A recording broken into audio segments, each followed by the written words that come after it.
Pozdrav! Evo danas ću vam samo brzinski predstaviti, znači jedan zanimljiv punjač. Znači evo, ukratko da vidite brzinski, znači radi se o punjaču koji na sebi znači već ima svoj kabel, također ima i 3 USB ulaza, znači možete još spojiti na njega za punjenje. Znači evo, opa. Znači, malo bolje, tako,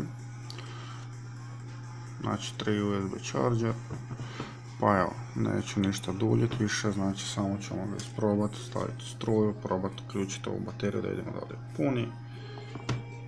Mislim da tu nema potrebe nešto puno duljiti. Probat ću vam sad pokazati ono što je zanimljivo, znači on svijetli kad je uštekan.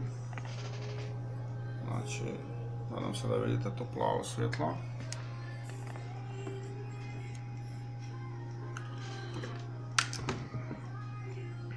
Znači, uštekamo ga i radi. Ne znam da li vidite, ali ima crveno svjetlo. Pokazuje da ga puni. Kabel ovaj, rekao bi da nekih metar ima sigurno, znači ta neka njegova dužina, možda čak malo više od metara, ali tu negdje. Znači to je to, kabel radi, punjač radi. Pozdrav!